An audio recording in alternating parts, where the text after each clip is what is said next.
From K-pop to cutting-edge tech, there's no denying South Korea's massive global influence.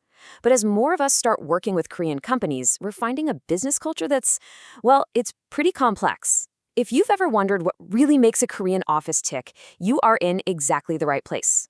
We are going to decode the unspoken rules and cultural codes that drive business in South Korea. So let's dive right in. So let me start by asking you a question.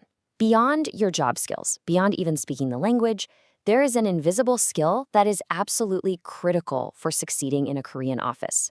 Just think about that for a second. What could it be? Because by the end of this, the answer is going to be crystal clear. You know, to really get the rules of the game inside the workplace, we have to zoom out. We need to look at the foundation of the entire society. It really all boils down to a few core ideas that shape everything, from family to friendships to corporate boardrooms. The absolute bedrock of Korean society is this idea of collectivism. Now, this is a huge shift if you're coming from a culture where the individual is always the hero of the story. In Korea, the group is the star. Whether that's your family, your university friends, or, and this is the important one for us, your company. This one concept is the key to understanding almost every interaction. So what does this actually look like in day-to-day life? Well, it's a culture built on we over I. Your identity isn't just about who you are, it's about which groups you belong to. And when it's time to make a decision, the goal isn't just about finding the best idea, it's about finding the one that keeps the group harmonious. It's a total shift from prizing independence to valuing interdependence. And this obsession with harmony, it actually has a name, inhwa. Think of it as the ultimate goal of all communication. It means that keeping the group's vibe positive and peaceful is way more important than, say, being brutally honest or expressing a disruptive opinion. The main priority is always to keep things smooth and avoid any kind of direct confrontation. Okay, so we have our foundation, collectivism and inhwa. Now let's step inside a Korean office and see how these big ideas actually show up in the daily grind. First thing you'll notice? Hierarchy. And believe me, this is so much more than just an org chart. It's better to think of it as a whole language of respect. It determines how you speak, how you act, and even how you stand. And it's all based on a mix of age, job title, and your seniority in the company. And this language has very specific, very clear rules. You would never call a superior by their first name. It's always their title, like Kim Bujangnim or Director Kim. The more junior person always bows first. You give and receive things like a business card with 2 hands. These aren't just polite suggestions. They are the absolute grammar of how you interact professionally. You can really see the difference when it comes to meetings. A Western-style meeting is often a space for open debate, right? Let the best idea win. A Korean meeting, on the other hand, is often more of a ceremony. It's where you publicly approve a decision that's already been worked out behind the scenes. Direct criticism is a huge no-no because you have to protect everyone's kibun, their mood or face, to maintain that all-important group harmony, or inhwa. Then there's the hueshik, the company dinner. And let me tell you, this is not just an optional meal, it is an extension of the office.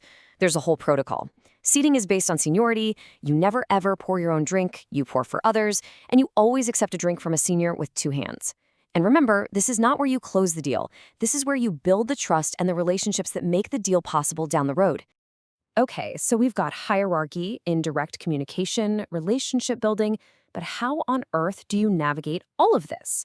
This brings us to the secret code. And yep, the answer to our very first question. That invisible skill is nunchi. Translated literally, it means eye measure and is the subtle art of reading a room. It's this incredible ability to instantly pick up on the collective mood, what's not being said, what people are really thinking. It's a social superpower. Think of it this way. Nunchi is the tool you use to understand everyone's kibun so you can act in a way that preserves inhwa. See how it all connects? And make no mistake, this is a huge deal. Being told you have quick nunchi is one of the best compliments you can possibly get. It means you're not just stuck in your own head. It means you're socially smart, you're empathetic, and you're a real team player who knows how to keep things running smoothly for everyone.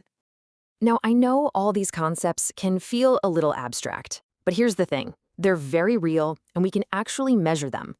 So let's take a look at the data and see how all of this plays out in the numbers.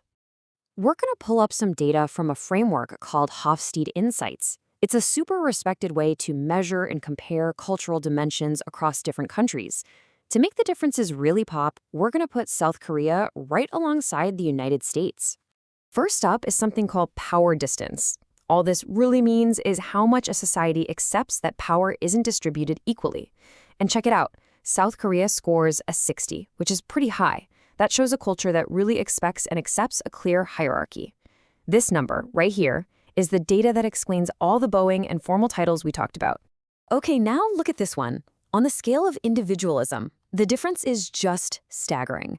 The US scores a massive 91, making it one of the most individualistic cultures in the world. South Korea, on the other hand, scores a tiny 18. This is the hard data, the black and white proof of that deeply group-focused we over I culture we started with. So, the numbers totally back up the story. What we've been talking about isn't just a vibe or feeling. A high acceptance of hierarchy and a profound focus on the group, these are the twin pillars holding up the entire Korean workplace. So what do you need to walk away with? Let's boil it down. First, relationships are everything. Invest the time before you talk business. Second, always be aware of the hierarchy. Third, learn to communicate indirectly to keep the peace. And finally, the most important skill of all, practice your nunchi. Just listen and observe more than you speak. And all of this leaves us with a bigger final question. In our crazy, connected world, being able to adapt to new cultures is a superpower. But how do we find that balance between being respectful and adapting to a new environment while also staying true to ourselves? That's a challenge I think we all have to think about.